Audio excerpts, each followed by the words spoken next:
One of the news editors that I worked with, the late Jonathan Manyami, he told me to go to a public toilet, go and photograph people shitting. The very first photograph I made was in front of the cathedral.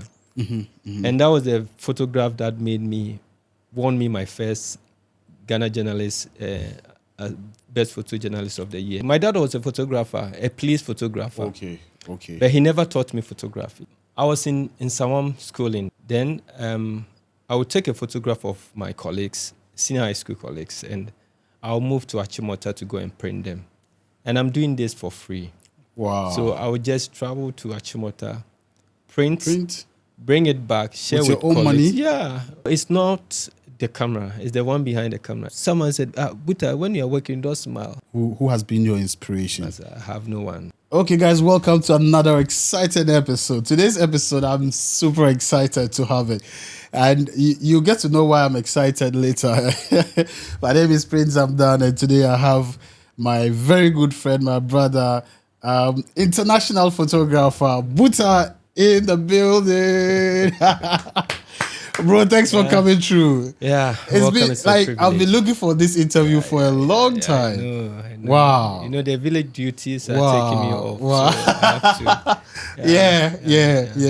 yeah. You're all over the place, man. You are doing a lot of work. So in the rural communities. Wow. But that's where the money is.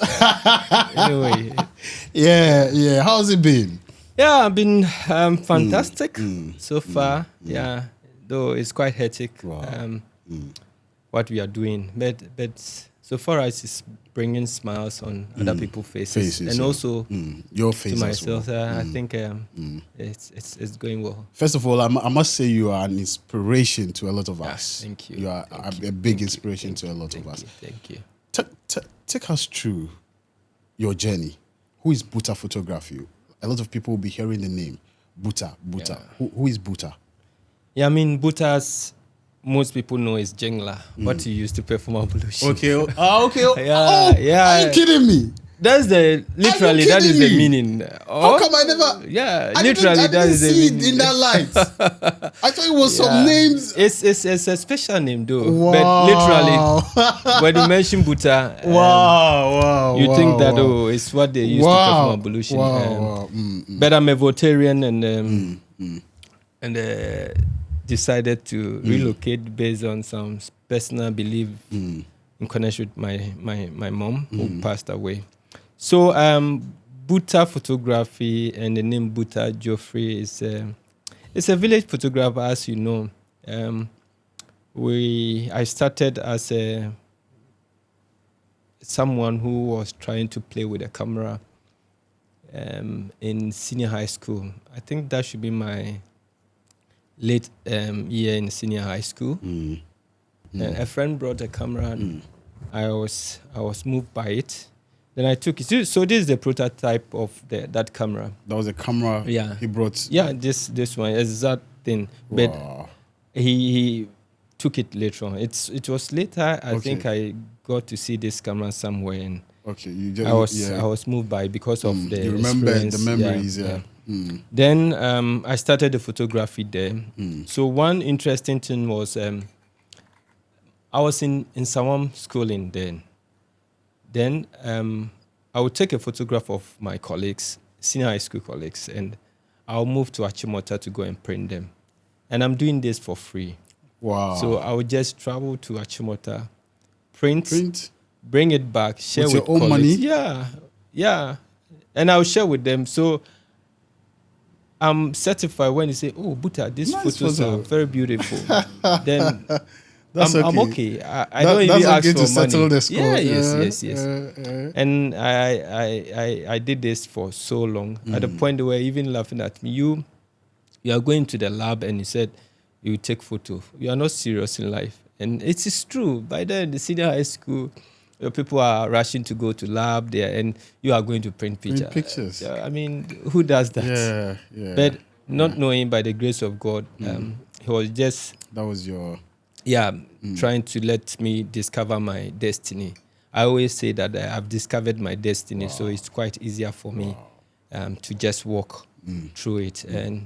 And that was it. And so after senior high school, my dad was a photographer, a police photographer. Okay.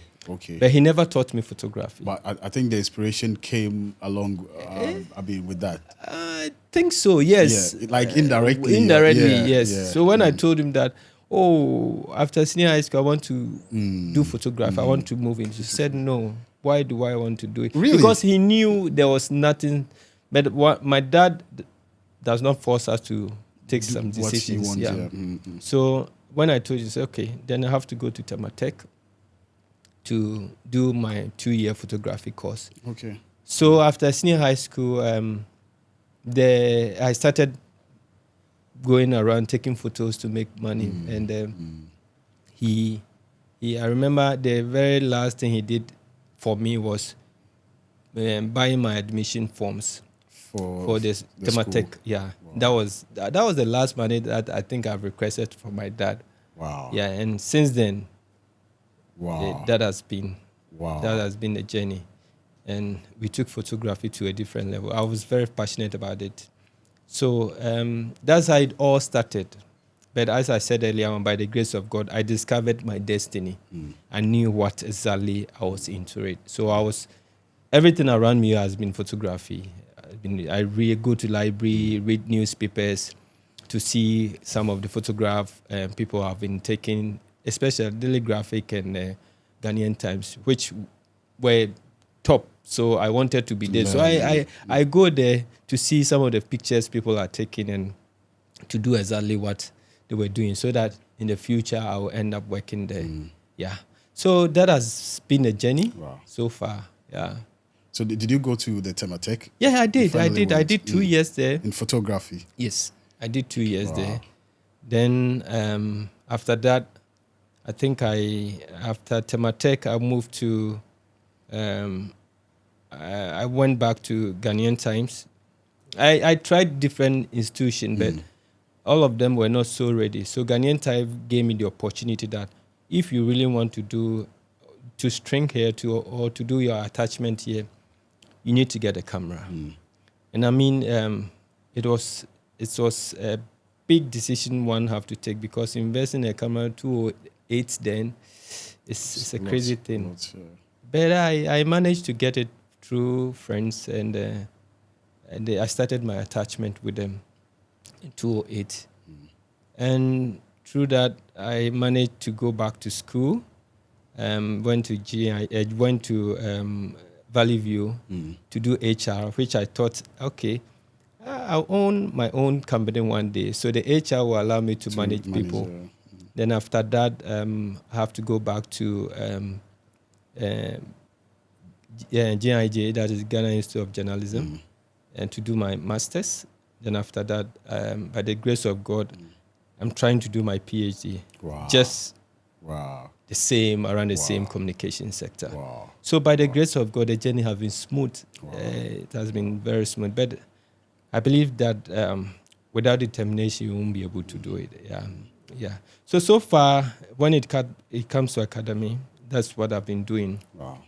When it comes to the profession too, by the grace of God, we have done some few things there. A lot of few, very few. Wow. Amazing. At what point did you think that, in your mind, this is what I have to do? Because I'm asking because sometimes you identify what you love to do, but it's one thing identifying what you love to do and what you actually think you should be doing. At what point did you finally stamp it and say, I'm doing this for the rest of my life? I think it's in senior high school, as I said. From the beginning? Yeah, from the beginning. I discovered my destiny. I realized that, so I was shy a bit because photographers have never been taken seriously. So I was shy because during my time in senior high school, what I do was, during the senior high school time, when people started appreciating the photography verbally without money, after school, I go run. That is to churches, to places to take photographs, then print for them to pay me. And I realized this is the thing. Despite I was shy, I was fulfilled by people appreciating whatever I'm doing. And I felt like, Charlie, this is the way. And I was so, as I said, I was so passionate about it. And I knew this is the thing. But I never knew it will become, I won't say big. I'll become very fulfilled within a short time. Yeah. So whatever one need to say that I'm very successful, by the grace of God, I think I'm there. wow. I'm very successful in terms of... Have you ever, after identifying that photography was a thing for you, you started getting money? Has there ever been a time where you felt that, like, school shouldn't, like, I should not go to school again? Of course, yeah. Okay. The school was... so all the school that I went was... so I just wanted to go to school. It's not about... And I mean, working as a correspondent for Ghanaian Times, my certificate is not even... I've not sent... usually when you complete, you send it to them. I've not sent my certificate to them. It was just the work? Yeah, it was just the work. Yeah.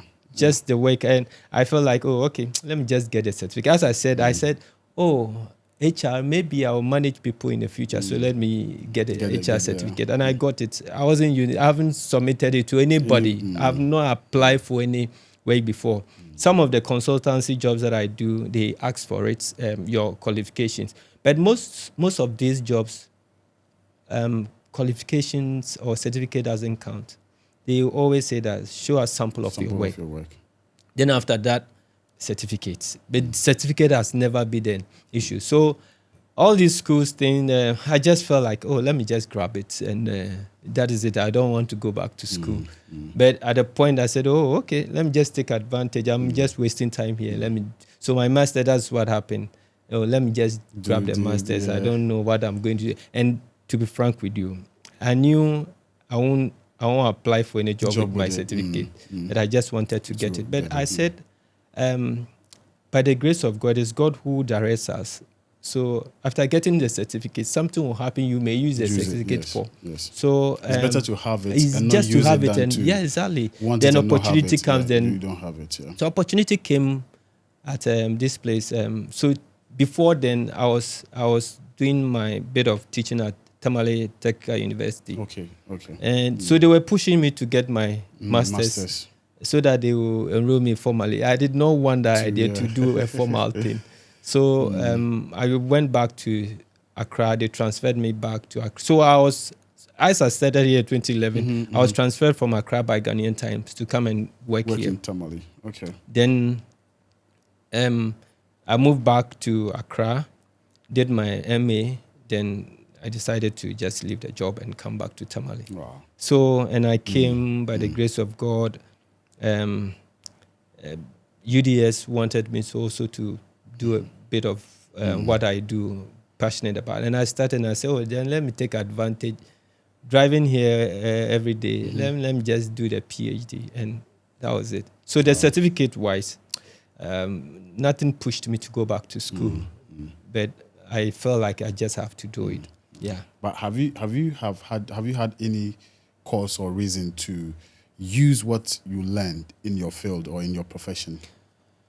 I would say yes, especially my GIJ movement. I got to learn some of the things that I think has helped me now, especially when I did development part of the course. That was some of the courses we were doing. And this woman was a very hard woman on us. We were grown up, so we felt like she was very young, and so she should. But her course was perfect.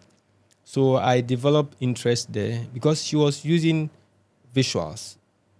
Most of her things were visuals. So I felt like, no, this is the thing. So I learned a lot from that particular thing. That was the thing that I loved, doing my master's there. And trust me, it has helped me. I think my PhD, I'm just building on what I learned there, and it's the same course I'm actually program I'm also doing. And during the program, I realized that I met a lot of people. I sometimes feel like yeah, I should go and socialize. So going back to school is just More, socialization, to meet people and all that. So it also helped me building my confidence in whatever I'm doing today. Yeah. Wow. Yeah. Buta is one of the people I love so much. Yeah. Yeah. I mean, I love a lot of things about you. Thanks. And he is one of the like top photographers in Ghana. I mean, doing a lot of amazing work. If you've not seen some of his work, I'm sure you should check on his page and see some of the amazing photos he has taken all across. I mean, the country and all of that. You made mention of the fact that you first came to Tamale or to the north because you were posted here. Yeah. Was it part of your plans, or it was just because you were posted? You came because you were posted. Have you ever had the intentions at the early stages of ever working around here? Never. Never. It was just the posting, but then you also came back later. Yeah. On Yeah. your Yeah. own, Yeah. and Yeah. then, Yeah. I mean, settle down. What triggered that? Why did you come back? I think any serious person, any young guy who really want to achieve something within his space, if you test a bit of Tamale, you've loved to always be here. Wow. Yeah. So my transfer was something I at the point when I was even transferred, I got my letter. I wanted to resign. When you got your letter to come to transfer Tamale? 2011, I wanted to resign because I was going back to school then. I've paid my fees and all that, so I wanted to do my top up. So I felt like Tamale, Charlie. Then I did some small consultancy and a consultation, and I said, let me come and try. And my mom then have died here, 94. So I felt like, yes, let me come and reconnect with my mom. Oh, your mom was here already? Yeah. They were police officers. So she died in 1994, January. Okay. And 16th. Oh, okay. Yeah. So I felt like I have to also come and reconnect with her. You hadn't come here before? We were here. Okay. After the death of my mom, we have to leave. Back. Okay. Yeah, we have to. They were police officers. So did you like have part of your life? Did you grow up? Yeah. I think I have other two siblings. They were all born. They were. Oh, really? They were born here. Okay. So I had that thing. Okay. So that's another thing that triggered my coming here. Yeah. And since then, we never want to go back again. Wow. So wow. Yeah. And my very first, I remember the very first photograph I made here, and that was April 2nd. I landed in Tamale April 1st in the night. So I slept in the office. Then the following day, I said, let me see if I can make the place up, because I've left here at a very young age. So I just woke up from the commercial bank, our office, then started moving around with my camera. So the very first photograph I made was in front of the cathedral. And that was the photograph that won me my first Ghana journalist, best photojournalist of the year. Wow. Yeah, the very first photograph I made. Wow. The very first one. Wow. Yeah, won me that award. And I realized, so I immediately told my boss that the agreement was, okay, so Geoffrey, you just go. If it doesn't work, you come back. We'll find a way of you coming back. So the very first photograph and my experience, I told my boss, I won't come back to Accra again. I would love to stay here. So whenever I'm talking about Tamale, they feel like, what have we seen? Accra is Accra.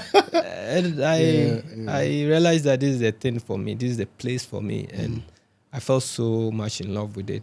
But the intention was, I was coming to do fashion photography here because I felt like the industry was very small here. But I realized then fashion photography wasn't a thing. Yeah. So I just switched doing more of documentary photography. And because the NGOs were a lot here, if they would bring someone from Accra or Kumasi outside the country, we have a village photographer here. Why can't we? And by the grace of God, it has been very good. Yeah. Wow. So would you say Tamale has been part of the journey constructing the core of who you have become as a photographer? Tamale is the journey, it's not parts. Wow. Tamale is the journey. Wow. Though I started from Accra, but my breakthrough Came in Tamale. Tamale. Wow. Tamale. So Tamale is my thing. Tamale. So I don't joke with Tamale. Wow. So finally we have to decide with my wife to settle here. So this is our home now. Yeah. And I mean, if sometimes I go through things that have happened within the shortest time, I've realized that we have achieved a lot within a short time. And it's all coming from Tamale. So from Tamale here, I will travel outside the country, do jobs somewhere. And I feel like, so don't they have photographers here, especially my first breakthrough in East Africa. I feel like East Africa have the solid photographers, visual storytellers. But when I went there, I was afraid when I was working on a project for UNFPA and UNICEF.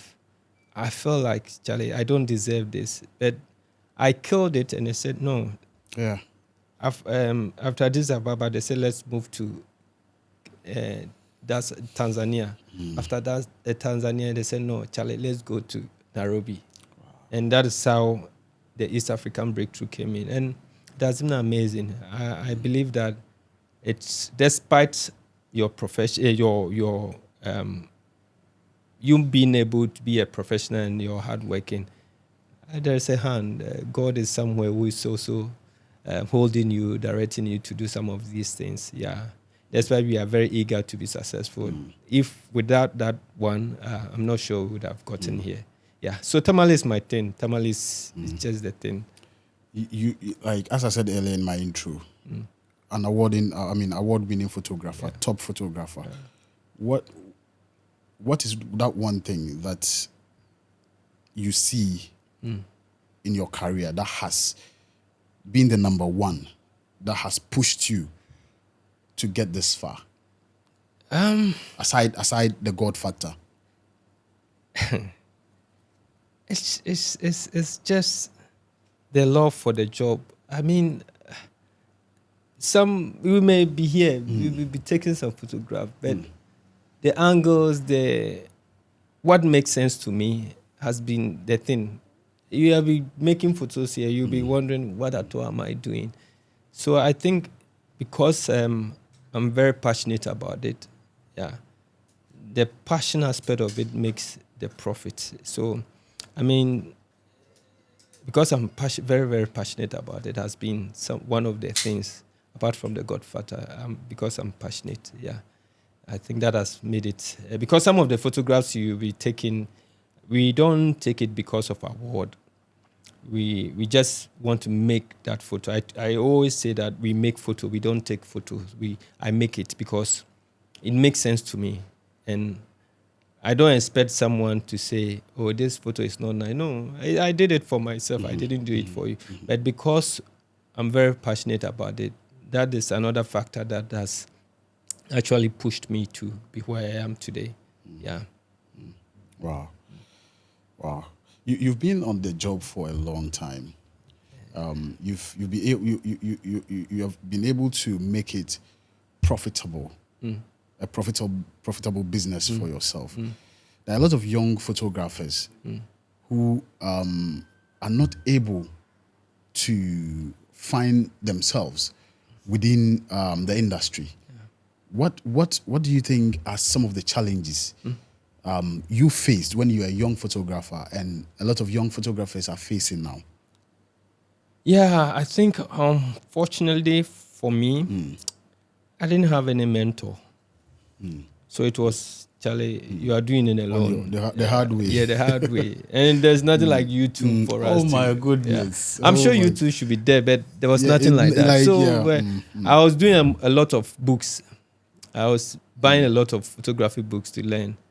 And to learn to look at some of the things they do. Because I was like storytelling, that's why Ghanaian Times and Daily Graphic was the thing. Because I see the pictures they take, I want to take the same thing. So, and one, because I was also passionate about it, I wasn't actually thinking of the monetary part. Yes.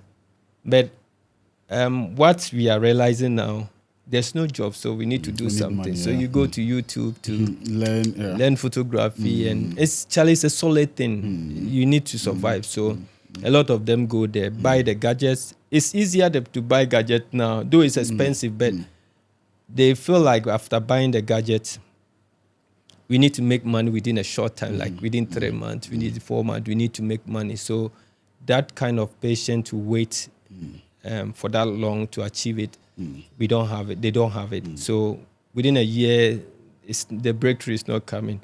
They are giving up. They want to sell the camera and all that. But when you are passionate about it, you are not really worried about the monetary aspect. You keep telling it. And believe you me, when I started the thing, they said one of my colleagues, seniors, then in senior Ghanaian Times, told me that there's not a foolish person to go and buy a camera to use for Ghanaian Times. Ghanaian Times, yeah. Because yes, you end up using it for Ghanaian Times.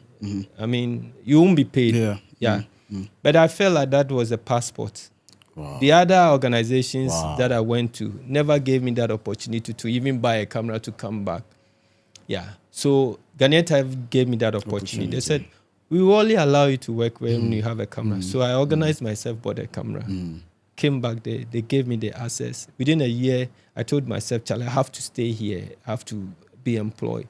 Within a year, I was working, I was overworking, but I was passionate about it. I remember one day, one of the news editors that I worked with, the late Jonathan Manyami, he told me to go to a public toilet, go and photograph people shitting. God damn it. Yeah, and I was like, what the? Yes, I mean, to go and photograph people shitting. But I mean, let me go. So I took the camera. I remember the office car. I went with the office car, ran Kaneshi, just went to the public toilets. And yes, I went there. People were doing their own thing. I photographed, so passionate that I wish I can even photograph the person with the balls there. So I photographed the front. I went back, the public toilet, the back there, you see the toilets, boxes scattered. Over, I went back there again, I took it. But I'm using that example because the photograph was never used. Yeah. So I felt like after all this stress. But I mean, I realized that I was passionate about it. I wanted to do it. I did it, and I realized this guy was really into this. So by the grace of God, they gave me a contract within that year. After the contract, they have to give, that was with Ghanaian Times. Then they moved me to Spectator. It's the same company, entertainment, because they realized actually I was exciting passionate. pictures. So we need to go to all the shows that were Miss Ghana, Miss Malaika, and all that. So we were covering those things. I had access to these people that ordinary nobody will have access to. Backstage, we need to rub shoulders with this big, just because of the camera, the toy that I was holding. And I mean, I was passionate about it. They realized that Charlie is passionate about it. Let's let him, and by the grace, it has landed me here. Yeah. Amazing. So story. we need to. It's quite difficult, All the businesses everywhere. It's everywhere. The breakthrough will not come now, but you need to push. You definitely have to push. I did not just become very successful today. It took a longer time. I remember coming here, even in Accra, 2008, 2009, 2010. I will really work hard and even apply for GJ, Ghana Journalists Association Award, and I'll be rehearsing how to say on stage in case they call me, they win an award. And it never happens. And it rather happened in Tamale. And it took some time for me to be known. It took. So whatever you see now, it's not just a day or even a year thing. Within 2 years, so solid years. Passion and hard work. Exactly, passion and hard working. Yeah, we don't sleep. I wish if I have enough time to sleep, I'll put on somebody. But This is just your body. I think so. I think so. So it's passion and hard work, and very hard work. So if within the space you are not passionate, trust me, you will fall out. Yeah, you will fall out. Wow. You will fall out. So every young person should know that they are into this. When you are into it, just keep working. The breakthrough will come. It's a process. You realize today you have taken a naming ceremony. Tomorrow you take a funeral. Tomorrow you take a birthday. Tomorrow you realize, Charlie, engagement is somewhere. Then wedding comes. Then, Charlie, some organization have called you. Let's take a documentary. You take it. Then before you realize this, your photos have scattered. Going all over the place. Yeah, then, Charlie, they will call you outside or send you an email outside the country. We want you to document this. Are you ready? Show us a sample of work. That is how it works. Yeah. That is how you won't say give us a certificate. No, sample of work. Yeah. And I know one of the organizations that I work for. It's an international organization. Everybody wants to work in that space. And when you are applying, they will tell you, show us 3 sample work. Only 3. Just 3. Just 3. You'll be wondering, all these plenty photos that Which one should I send? But most people want to send their best photos that they are polished. But that space, they don't use polished. They don't use polished pictures. You need to read a lot about the organization and what they are into. So it's easy they are into this. Then send them sample of what they are into. Then you get it. But people don't see it. That's why I don't have a website. I mean, they don't have time to go through your website. No. So if I do fashion and I do all these things and the website, they don't have time to look for it. So hard work. You'll be passionate first. You just have to work hard. And you get there. And you see, usually I think the passion, usually fuels all of these things. Then you'll be able to do some free work. You'll be able to, have those in your archives in case somebody, just ask. Because myself, I remember doing a lot of these things. And some of those free jobs I did landed me jobs and, those kinds of things, That's how it works. I mean, with UNICEF, which is one of my top clients now, that's how I started. I'd have to do a free job for them. They didn't even mind me. I remember I did a job and I embossed it in their social media and they didn't even mind. Nobody responded. And there was one of their staff who I think have seen my work, and someone needs to travel outside the country to come and document some of the activities, and the person wasn't able to come. And then the person had a fever or something, and they brought me. So there's this guy who is there who is also very good. So we can just try him. They tried me and the trials sticked forever. And that's it. Amazing. So they were saying, how much will you charge? I said, no, I don't charge, because it was a big deal to work for UNICEF. And they said, no, we don't do that here.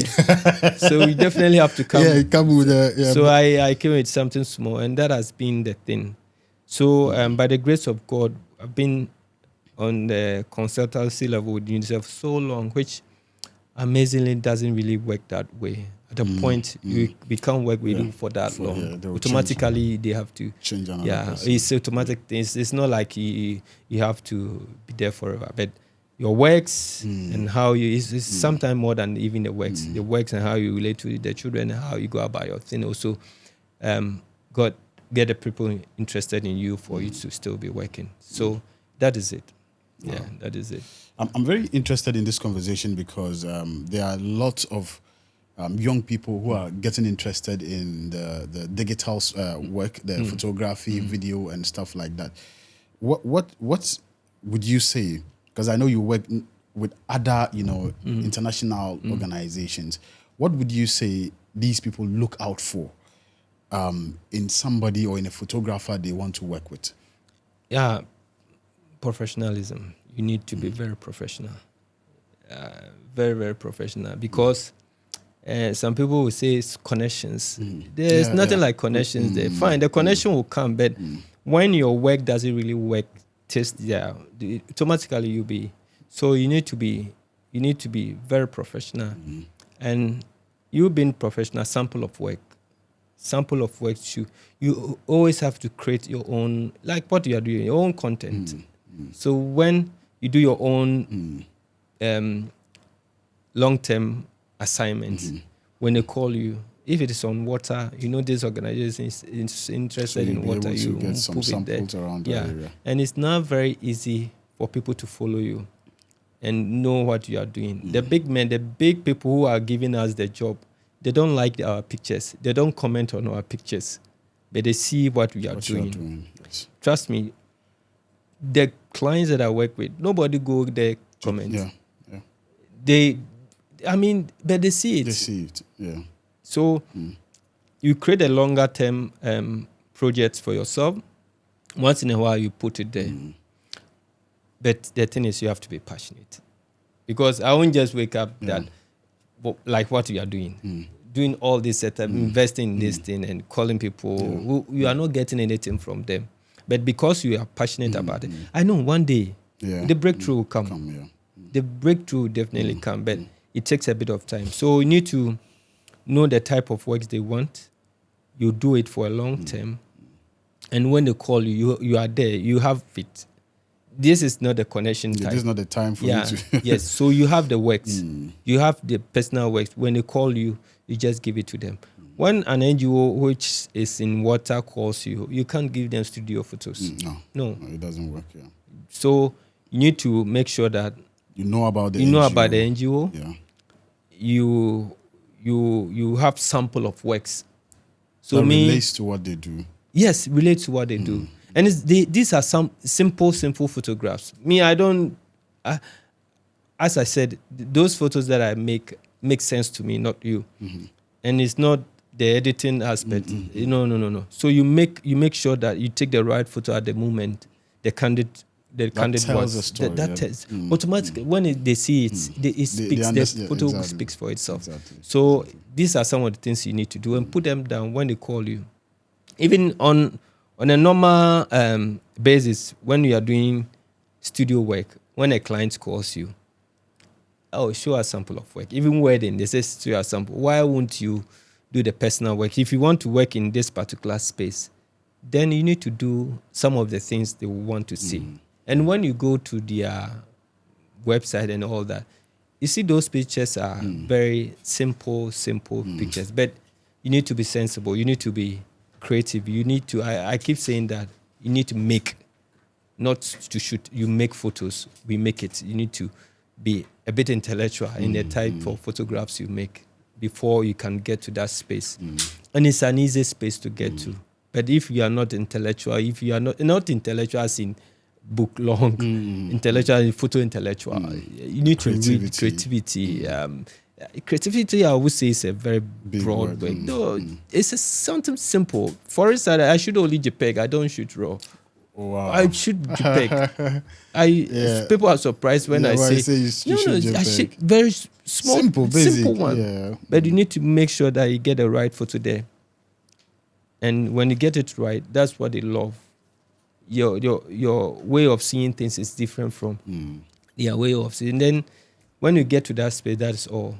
They keep recording because they will see the work. And they, who did that photo? They will mention you. Then you keep moving on.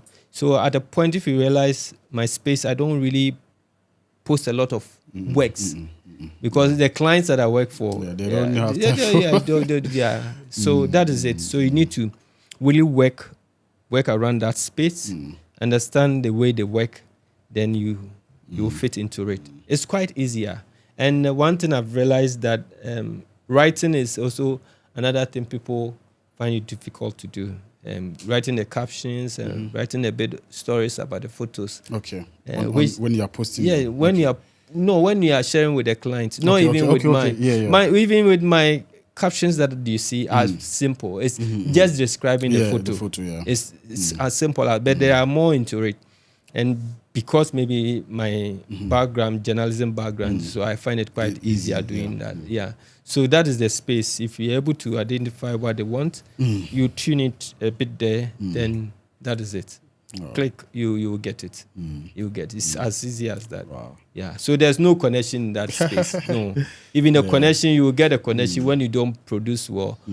It won't come back to you. Yeah. Great. Yeah. At the beginning, before your breakthrough, did you have any reason to, go to some of these NGOs to talk to them about what you do to market yourself, if I should put it? Yeah, I think in Tamale, one of the NGOs that I apart from targeting, so the bigger ones have their offices here, but they operate from Accra, and it's Accra that you need to go. Yeah, but Tamale, I remember one of the NGOs that I kept going there to work with them. It never happened. Yeah. But sadly, at a point, they have to rely on me because their donors said, we want this guy because of the type we want. So they ended up coming back to me. And I was so happy they came back. And now I'm the boss. I'm the boss. So I remember. I like that feeling. I remember when they came, I was so busy working outside the country, and my brother have to go. And they were saying, hey, now you're too busy. You don't even come. You send your boys. See them. When I was coming myself, you didn't listen to me. But I'm happy it happened, and I respected them so much because they give you space to do whatever you want to do. So if you are not really confident in what you do, sometimes you will get there. You will even embarrass yourself. For instance, you are here, you are going to interview president. You have all the questions to interview, but immediately you get the challenge. You become feeling jittery, and you forget about everything. But that kind of confidence that you carry on makes you, wherever it is, I mean, you'll be able to photograph. And you just have to get that sense of urgency to make sure that, Charlie, you make sure you do the right thing. You make sure that it goes as they want it. Yeah. So at a point, you need to move out. If you want to be known, you need to go there. For instance, my first assignment in Liberia, I felt like, I've done so much in Ghana. I'm becoming a village photographer, boss here. So I wanted to taste a bit of other countries. So I decided to go there on my own. Wow. Yeah, I mean, so I bought my tickets and said, I'm going here. Bought my tickets, and so when I bought a ticket about a month before the travel, I started making contact. I started calling people that, I'm coming here, I have to do free bono and all that, pro bono and all that. And some people got interested. So, okay, then come around. Sample of work. And I think that's always the bait. Yes. Yeah, free work. Yeah, free Everybody work. wants free work. Yeah. Sample of work. So before I'll get there, I've already drawn my itinerary, what I'm going to do there with the help of one person. And I got there, and they have to scrap all my itinerary. They said, no, we want you not just a few days. We want you to stay longer. So I have to stay longer because what they saw, they realized that, Charlie, we want more based on what you have shared with us. And that was it. Now Liberia is another home. Wow. I visit Liberia like I'm moving from Tamale to Savlugu. Oh wow! Yeah. So and I mean they love it, and the space there in terms of what we do as visual storytellers is limited. Yeah, and they love the style we do because of the NGOs. Because of the NGO, they love the space. So sometimes you need to sell yourself. If you want to be known, you have to show up. If you don't show up, you will never be known. Yeah. So definitely you have to advertise yourself somehow. Yeah. To get to a point, you don't even have to advertise yourself because you realize the pressure it's coming. You tend to be like Gary. Yeah. So you won't. Everybody will be coming for you. Yeah. So you keep talking about, how you take the picture or how you make the picture. Can you take us through your thought process? How, like, when you go for an event, what are you thinking about before you even take your camera out, before you even start working? What is your thought process like? So I've been telling my students at UDS that we call something an opening shot. Before you go and cover a program, like for instance, I'm coming to cover Prince Sam Down show. Yeah, this is how the place is. So there are, for me, 4 photographs I want to make. And they are the solid photos that I always look out for. Even working as a photojournalist for Ghanaian Times, when you have been assigned to cover assignment, there are basic things you need to look out for. So for your assignment, 1, I make sure that I capture you and the person you are interviewing. Action shots, like gestures, and make sure that the scene like this comes in. Secondly, the focus will be on the main subject. The focus will come back to the interviewer. Then probably I capture behind the scene as well. So those photos are the solid photos for me. So before you come, you do your research. The research is very, very important. It's not that you have to get there before you start thinking what to do. You know what you want first before you go there. Yeah.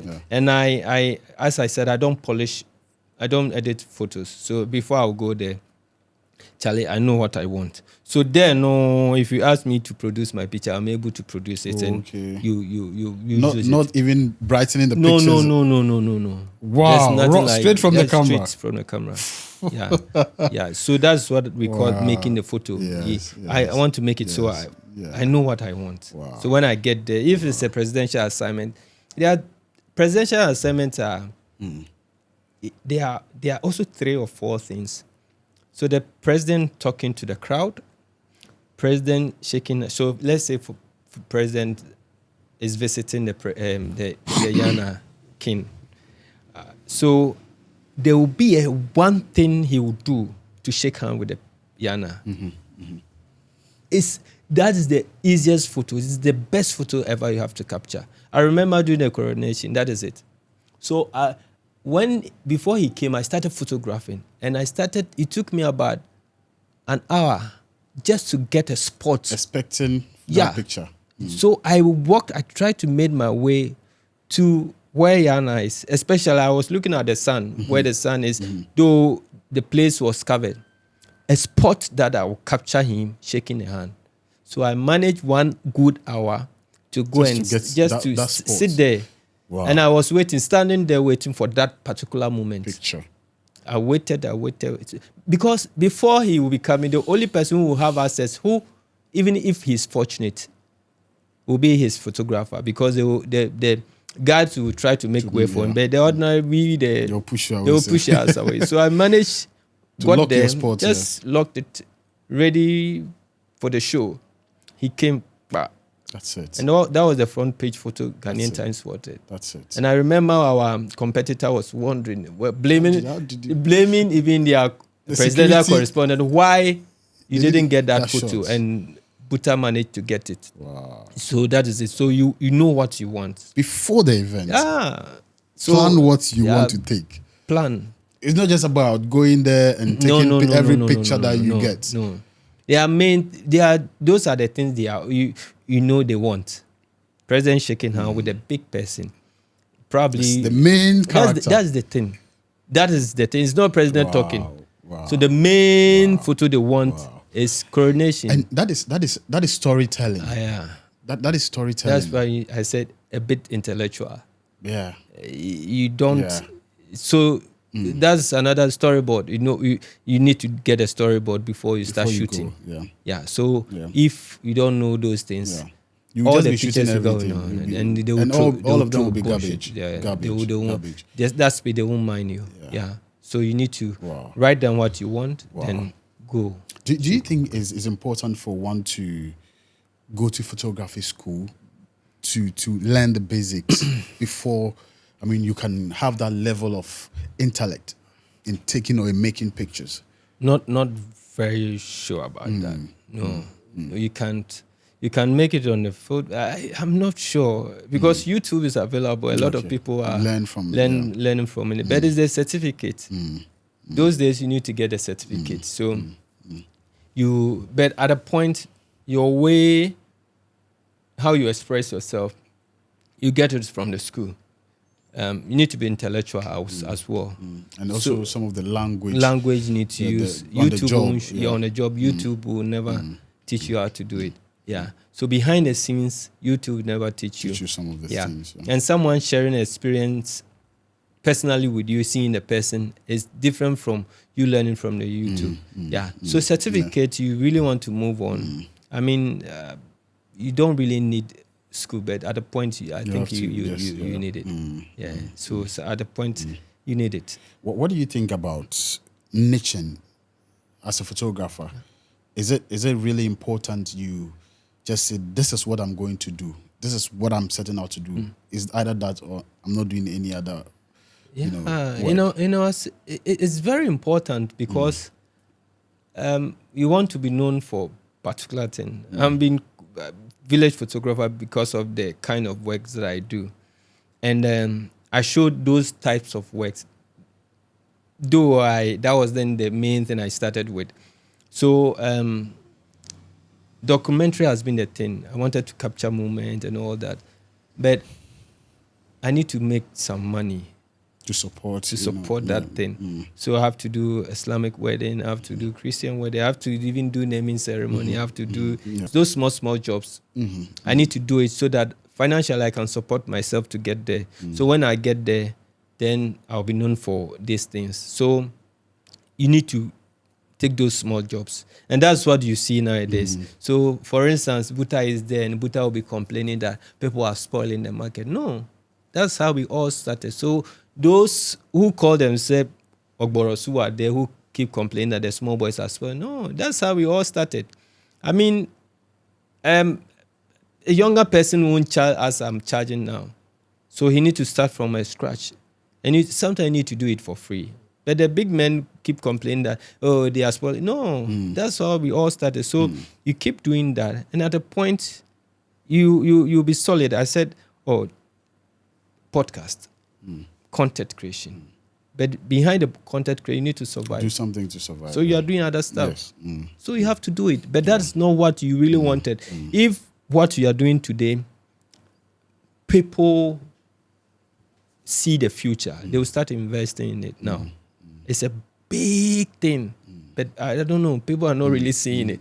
It's a bigger platform for organizations to hook up on. But they are not doing it.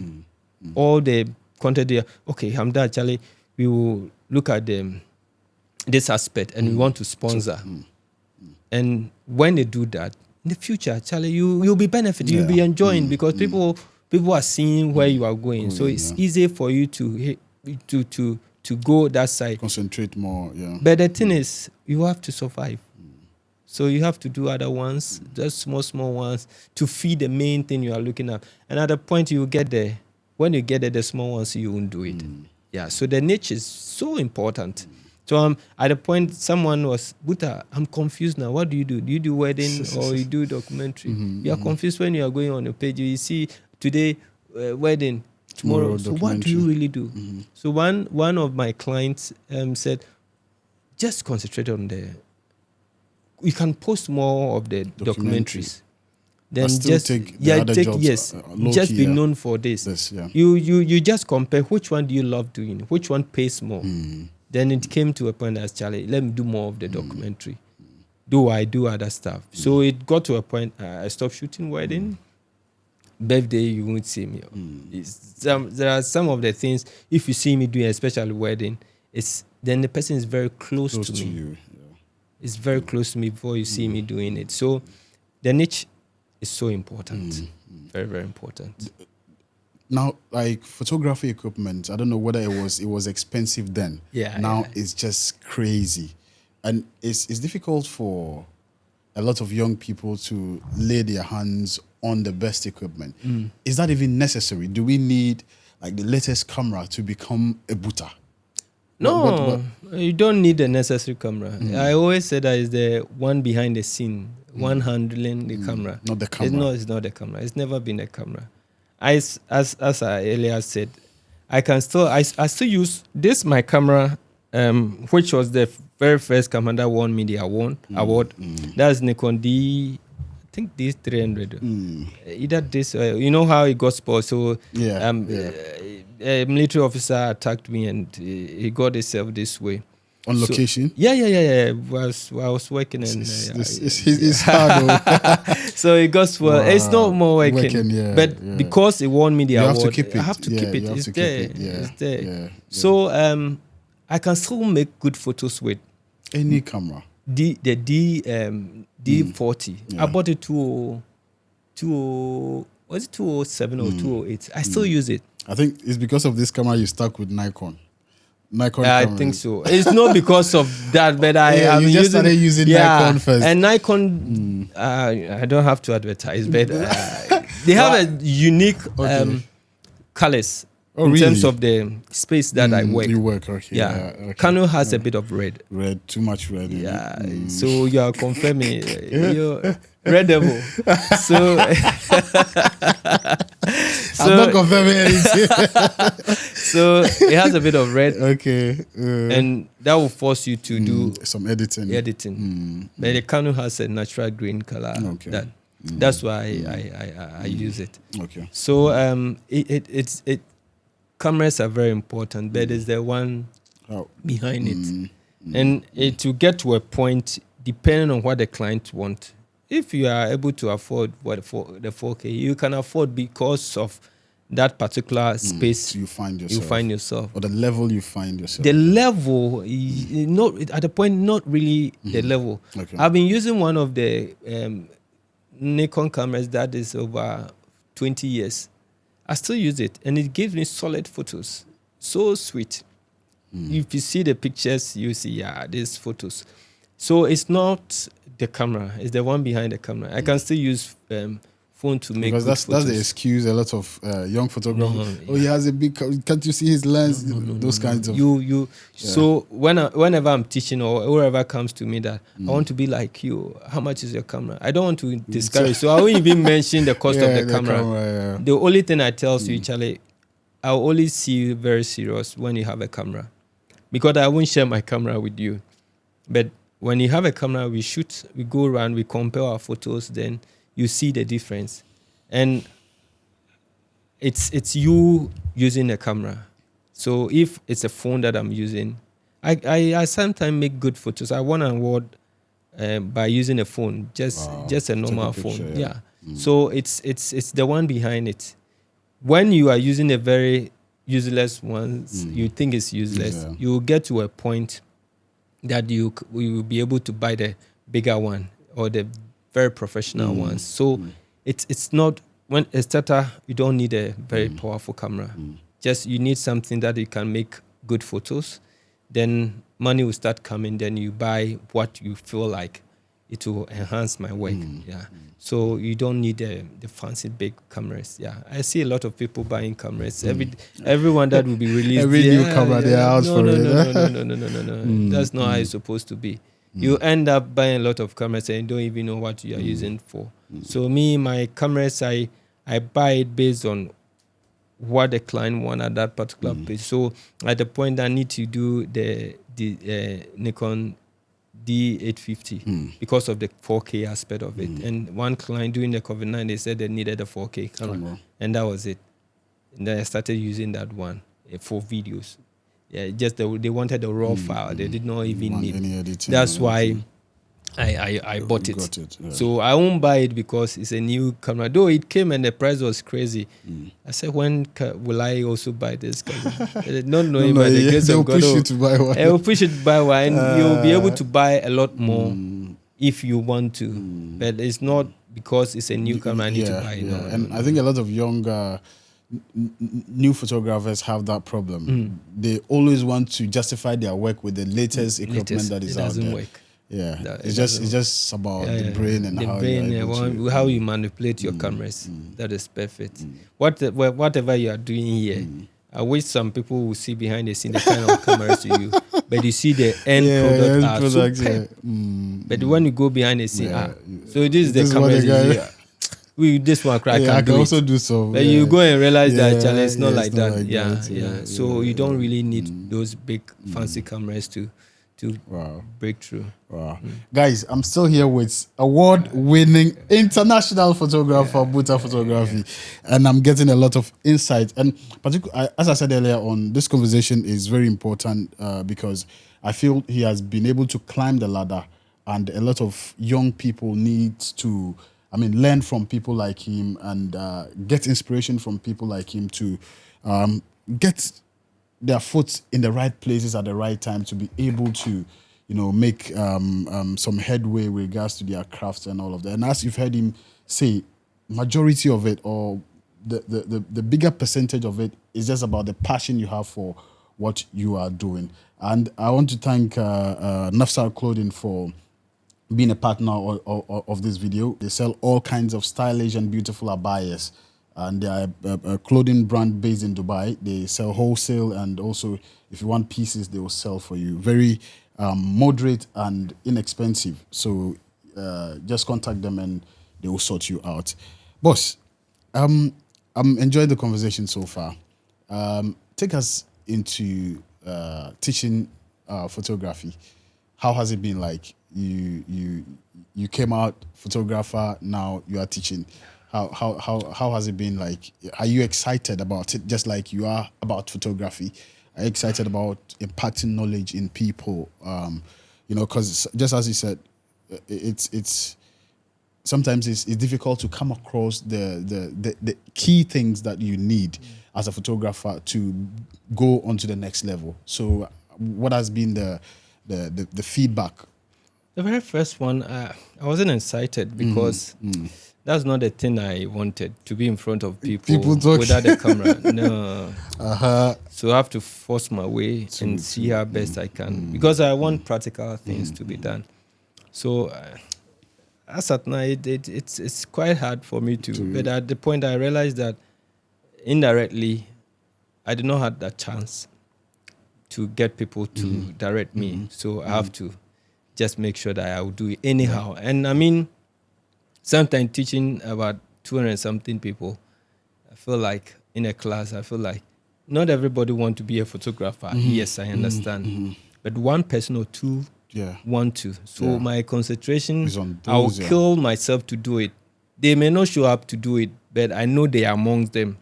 So I have to just to do it. So though I know I'm teaching a lot of people, but it's at least one person should come out to do whatever you want to do, because Buta inspiration. Buta actually made us to develop that interest. So sometimes it's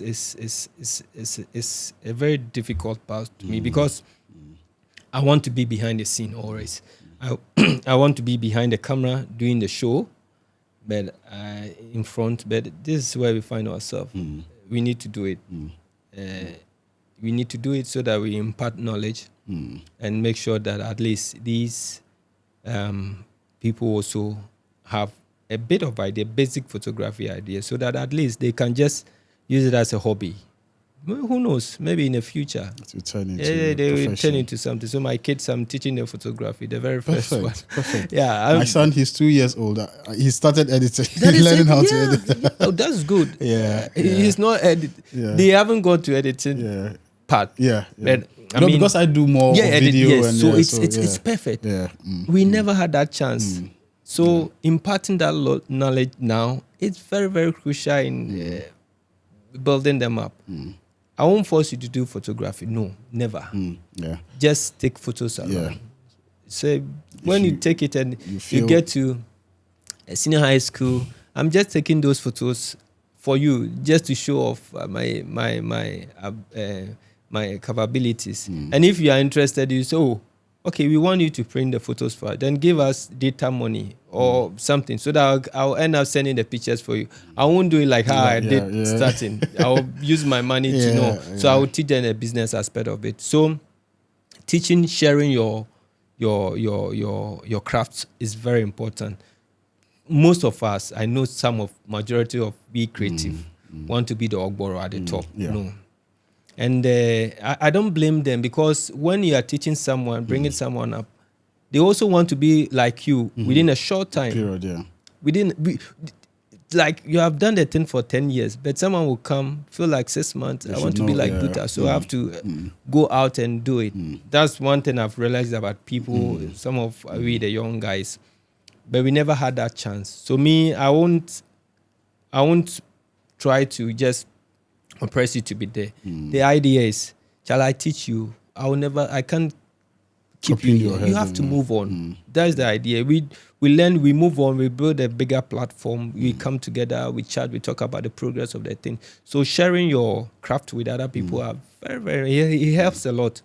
And someone will be somewhere one day saying, oh, it was through Buta that I got to where I am today. And Charlie, it's a fulfilling to see someone you have shared your experience with becoming very better person than you. One day you are watching them doing exploits, and you say that I'm very happy about this. And some of the few people that I know who are also making it, who are passionate about it, I'm happy to see them there.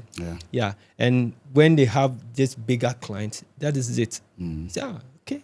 He has made me proud. So wherever they are, definitely they will say, oh, it was through this guy that we got to where we are today. Yeah. Amazing. Yeah. So we are sharing. We are not stopping. We are still sharing. Amazing. Yeah. And sometimes not just in the class alone. I mean, people. I mean, look at your work, and it's education for them. Yeah. Yes. I remember I'll meet someone. I think it was was it Nairobi or Kenya? Village photographer. I'm doing what I'm doing. Yeah, I was surprised. Wow. Nairobi, all Ghana, the way in Kenya. Yes. He said, village photographer. I said, yeah, I've been following your work and I love it. I love how you go. So I've also started photography because of what you have been doing. Wow. And it's very inspiring. Yeah. Look at where I'm coming from, East Africa. And who am I? Wow. What type of work are you doing? Amazing. And apart from that, with my very good friend, we started something else, the Photo for Change project, that we are imparting knowledge with School for the Deaf. Okay. Who we with his support, we want to at least get people to groom them to be photojournalists, video guys, like people like you in the future. So that's another different kind of thing we want to do. Okay. Not the ordinary people. These are very special people, which I think it's more fulfilling teaching them visual storytelling. Wow. Yeah. Wow. So with his help, we are developing how we should go about things. How are you able to do that? Because with Ziem's ideas and we sitting down with so we can't speak. We can't do the sign language. That's but what I'm asking. We have a camera. Okay. We go there and try to show off something. The main thing is you just do the sign. And they are very smart people. Too smart. Yeah. They are able to grab whatever you figure out. What's and it's amazing. Some of their works, the outcome of some of the photos they take, Charlie, it's amazing. So far as they can see, they can write. It's easy for them to be wherever they want to be. It's very easy. Amazing project. It's very, very project. easy. Wow. It's very, very because we go to cover a program as a journalist. You get the speech. Out of the speech, you can write your story. They can see. So there's no need for you to hear whatever he's talking about. So out of the speech, you can write the story out of it. You know their name and all that. The most important thing is to teach them how to capture the moment, to capture president talking, to capture the event. Then you come out, you start writing your story. Beautiful. So it's as easy as that. And it's something that we are very happy we are starting because we realize that impact will be very greater than whatever we are doing. Yeah. And I mean, it's pathetic when you see them in that situation because everybody, we have a slogan here, leaving no one behind. But we are leaving people like that. They're brilliant, but we are leaving them behind. So we want to do the no one behind. We want to get them involved inclusively to support them to at least get one a deaf person who is a visual Like, it will journalist be in a, the future. Yeah. like a great Yeah. story. And with this, my Wow. friend's support, Wow. I believe we're Amazing. going Amazing. to achieve Amazing. it. Yeah. Wow. Wow. So let me ask you, what inspires you? What gives you inspiration to do what you do? The smile, and I mean, the smile. You. Wow. As I said earlier on, I would take your photograph. You say, "Oh, this is so beautiful. It's enough." Wow. So when you see me working, you may think that I'm crazy. I go off. I don't know. I just put my heart into it. You see me doing all kind of doing work. Wow. Sometimes I feel like so doing programs. Someone said, Buta, when you're working, don't smile. And it's not my fault. Me, I forget that Charlie, you need to smile. I'm so busy that I should make sure that things are done well, and the fulfillment will come. This amazing work. So I'm happy when I'm able to deliver my work and people are happy about the kind of work you do. Amazing. So that's what makes us happy. And now the money is making us more happier. Yeah, the money is making us. Oh, of course. We need to make sure it's making us more happy. It's not just thank you. No. I mean, I know, right? Charlie, you do it. I should walk back. Those days, I should walk back. We don't care. We walk. You walk. Home. But now, Charlie, old age. we need to go. So sometimes the money have to flow. So you brought this up. Let me ask you, what is your highest paying gig? Which gig? Which, like, how much have you, like, taken, like, as a photographer that made you feel that?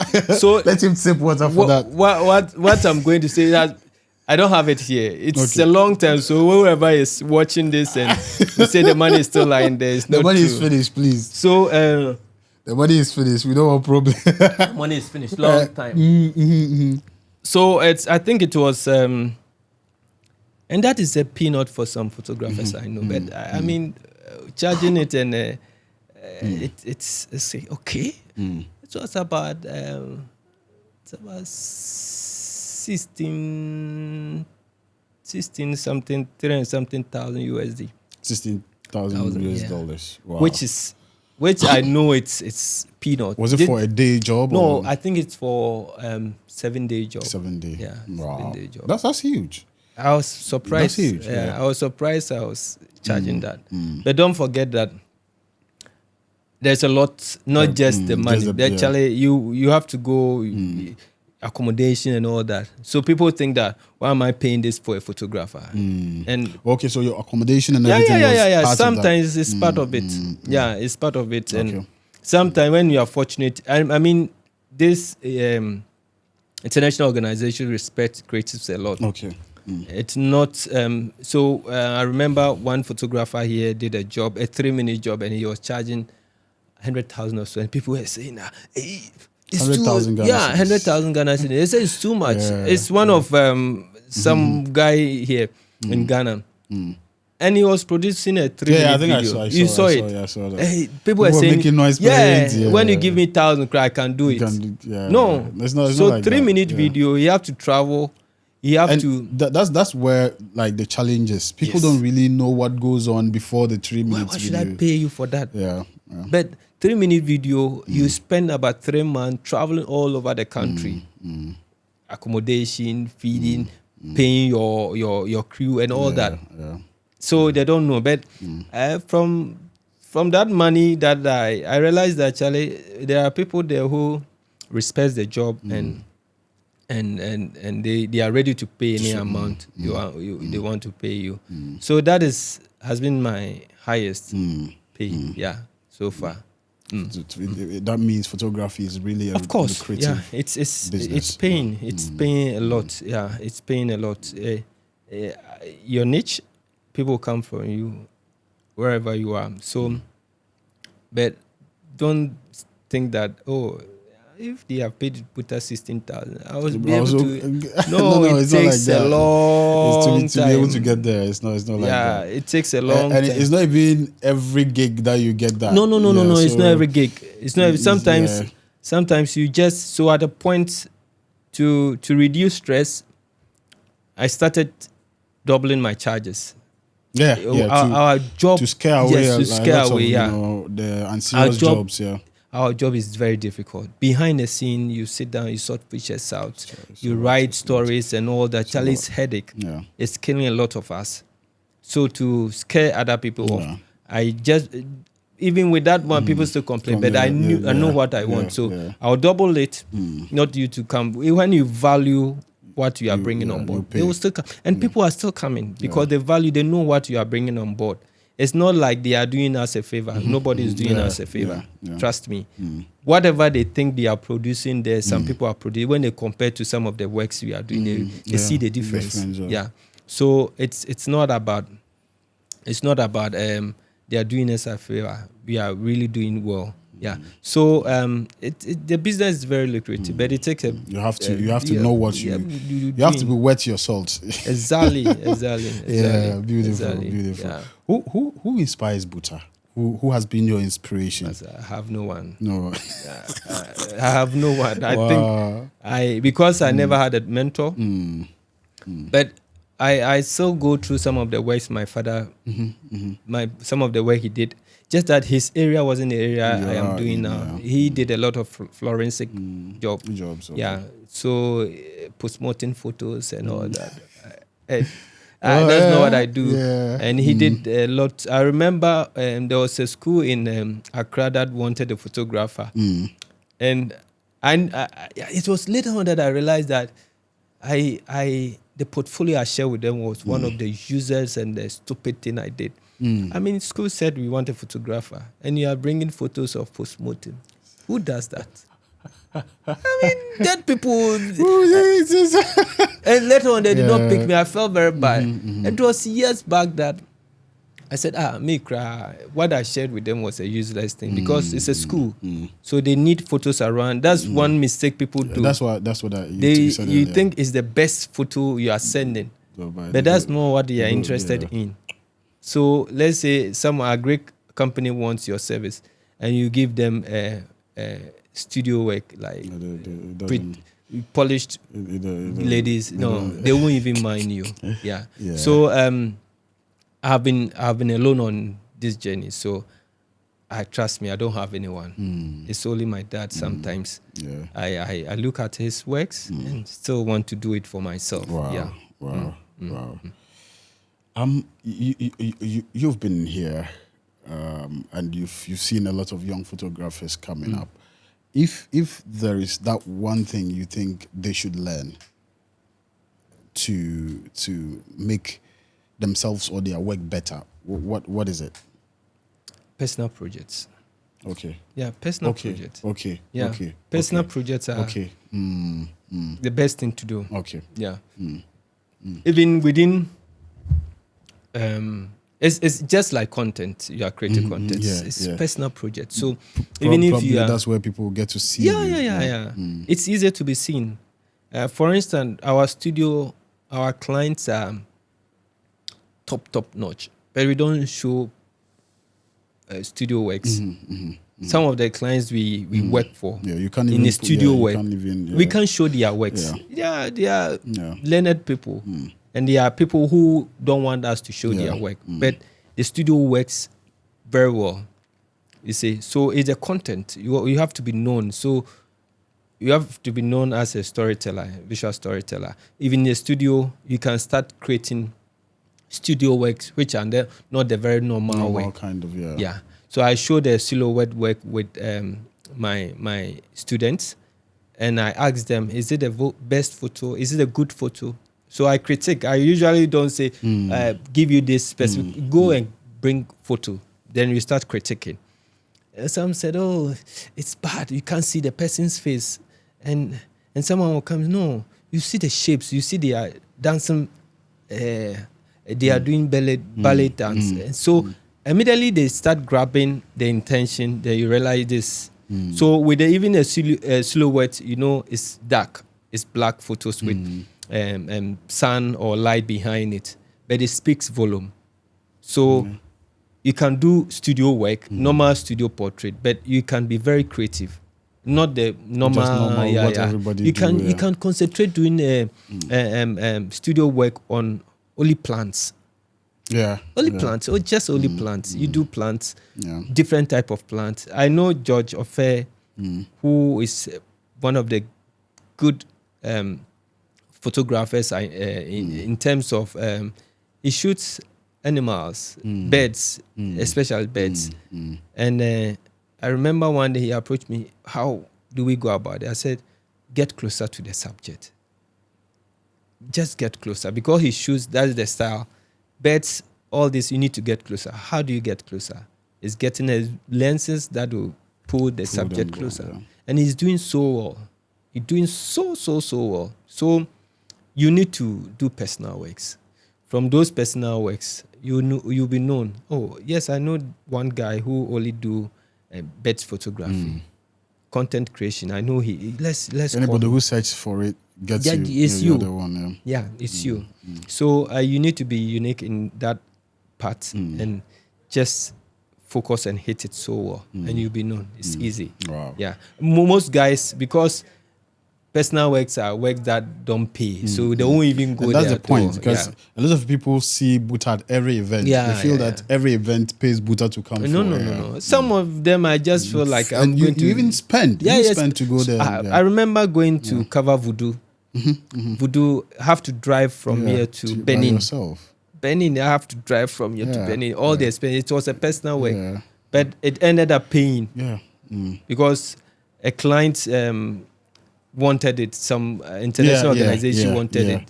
And they said, oh, we have seen you traveling here, so we want to buy some of them. And it pays off all the expenses that are here. But it's a personal work. If it is not a personal work, you won't get paid for it. So I do a lot of personal work. That brings me joy. So those personal works too won't make sense to some of the people. But trust me, the personal work pays a lot. What's your most, your worst moment as a photographer? The worst ever moment in your life as a photographer? This is quite difficult. I think it keep occurring, keep coming. Those worst moments that I see. Share one of them with us. So, but when my camera was, when I was attacked by the military, it wasn't worse because I became very popular. I was all over. It made you popular. I was all over. I was on the new front pages. I was on TV and all that. But the worst keep happening when people don't value you as a photographer. So they start calling you all names. It's something that it keep happening. And I don't blame them. That's the scene they've come to meet. They've seen a lot of photographers not being educated and all that. So they think every photographer is just So that worst moment keep happening.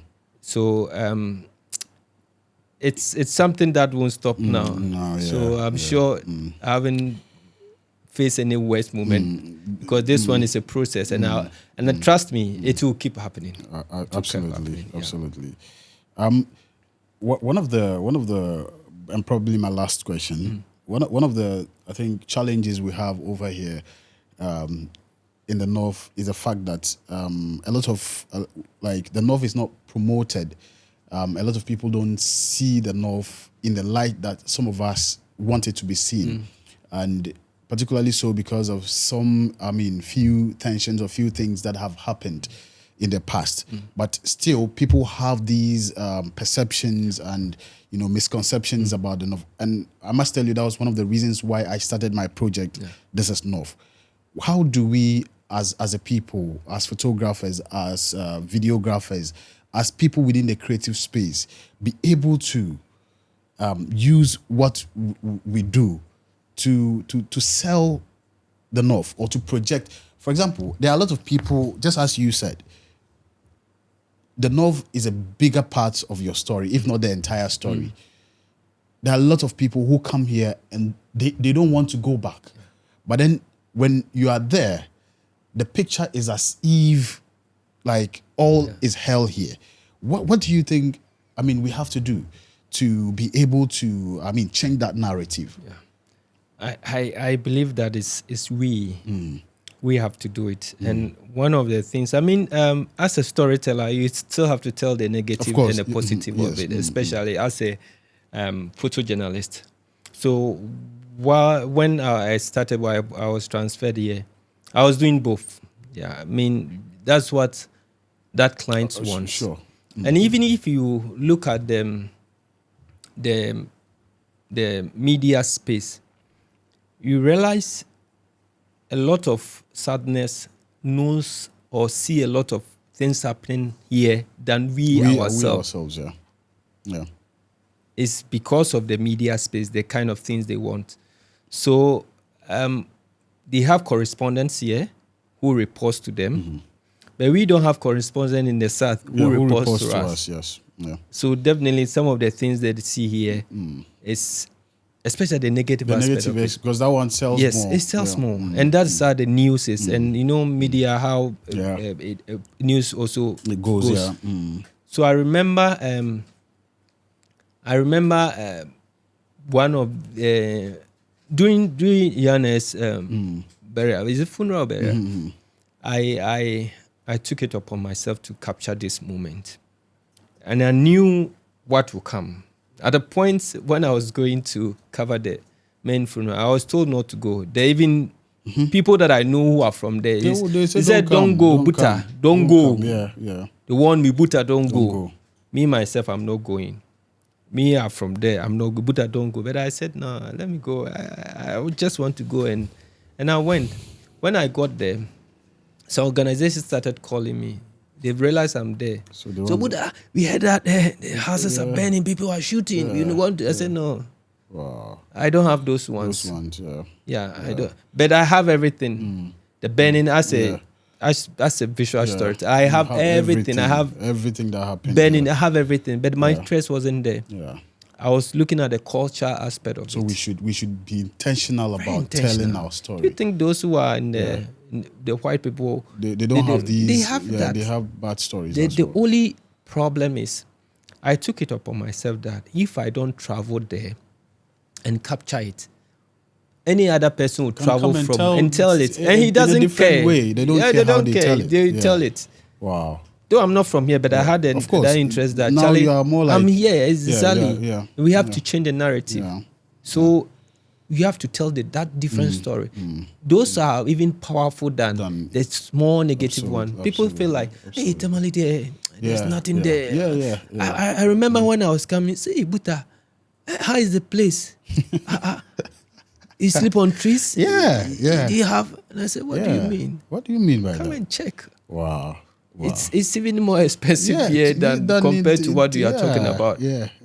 You see, so whoever comes here, I know a lot of people who have come here and said, no, I'm not going back. Wow. And so at the point, yes, a lot of them. So I have to resign and come back to Tamale. Yeah. So it happens. So I have people in my inbox like wanting to just relocate. Exactly. And amazingly, Tamale is superb. Northern part is those where those small things are not even closer to us. And that's the thing. A lot of people actually think that the north is just some small place. So once there's issue here, it's all over the place. Hey, Buta, I remember my photo is Buta. They are fighting at Bunkrugu. Please get us picture. Get us picture. And I said, okay. So Bunkrugu, yes. Give him money. It's about 4 hours or 5 hours from Tamale. Said, how? Yeah. I said yes. You never knew. But they said Northern region. Yes, Northern region, but that is get us a car and get there. Oh, can't you go there? I said, no. It's far. And he said, oh, okay. Then their perception about this thing started changing. I wasn't sending those war kind of conflict pictures. And they started looking at that. Good aspect of it. They started. We have culture. We have a lot. So we have to focus. I mean, during if you want to compare even Ebola and COVID-19, which people were affected more. So because Ebola was in West Africa, the white flew in, captured it and spread it all over. All over the They place. didn't even respect All our over, yeah, humanity. yeah. They don't All care over the about that. place, yeah. How many of those pictures, the death, did you see? Yeah, about yeah. About COVID-19, people yeah. dying there. No. You won't see. It wasn't there. If it was supposed to be in Africa or There's so West much Africa. control. So much control. So it is we have to take it up very intentional. We need to be very, very intentional in the type of stories we tell. Out there. So I'm not interested in the conflict. It's everywhere. It's everywhere. I will capture it though, but I won't show it off. It's I will never show it off. I love the culture aspect of it, and that is what will promote us as creatives. Amazing. It's the best way. Wow. Yeah. So we need to be intentional. I won't say coming together to promote it because everybody and their ideology. So we need to do it from our own perspective. Your own perspective. And we are not being paid to do it, but the love of it, we want to do it. And amazingly, you have started, and people love it.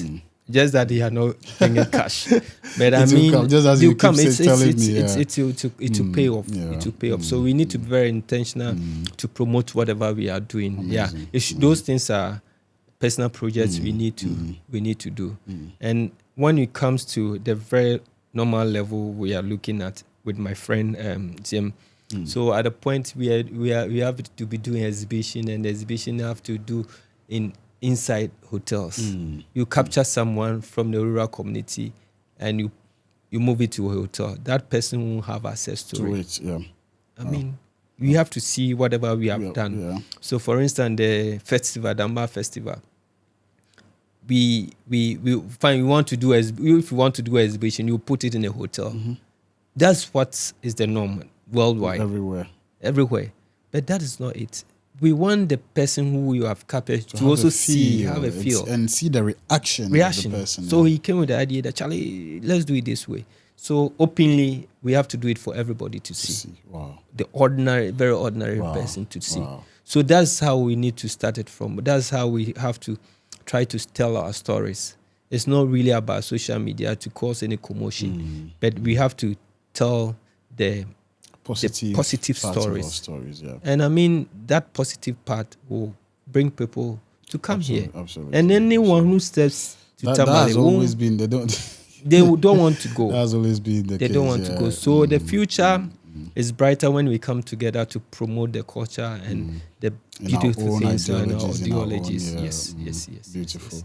Yes. Any last words? Do you have any last words too for my upcoming photographers, young photographers, and because I mean, we look up to you, and we look up to each other. I don't say nobody should look up to you. No, nobody should look up to me. We are looking up to you. No. It should be we look up to each other. My style is different, so whoever comes close to me, I want to learn from the person, and I learn a lot from everybody who comes close to me. So it's a calling. It's a calling. That space we find ourselves is a calling. Whoever have made that breakthrough, you've realized that they have been very consistent. They have been in the system for so long. Yeah, and they are very passionate about it. Very, very passionate. Otherwise, you won't be able to get a profit. Wow. You are passionate, you do it, and the profit is consistent. It should not be 1 year or 2 years. Some people go and invest in the camera like 30K. And they want to do a job, 1-2 job, and they'll make the money back. No, that is a scam. No, it takes a longer time to make that payment. So one thing I've realized, I've bought a camera 30,000. So one job I have to charge like 30,000 or 20. It doesn't work that way. Like that. It takes especially when your skill level is not up there. Yeah. It doesn't work like that. So we just have to be passionate. When you are very passionate about it, the profit will start coming. They will, wherever you are, they will come for you. Wow. They don't care about where you are. I mean, I'm in Tamale. Wow. But I travel all over the place. Yeah. All over the place. Why don't they have photographers there? So one of the most respected photographers once said that, Charlie Buta, you are doing village photography. Nowadays, we don't even come to the north to work again. I mean, you have taken the job from us. Yeah. If you are not good, they won't come for you. And wherever you are, I would say Tamale is my headquarters, but I travel all over the world, most of these places, the regions, going to do photography and come back to Tamale. Wow. So you just have to be passionate, kill it, and you get there. Amazing, amazing. Yeah. Kill it. Passion, consistency, and you definitely get the money. Thank you very much for coming through. Thank you. I mean, I've learned a lot in this conversation, and I'm Thanks, sure thanks. my viewers are excited about this. A lot of young photographers, people inboxing me, they want to learn. I'm sure. I mean, this interview will be, a step to their journey into photography and all of that. Thank you very much for watching. My name is Prince. I'm done. See you in the next episode. Peace. We out.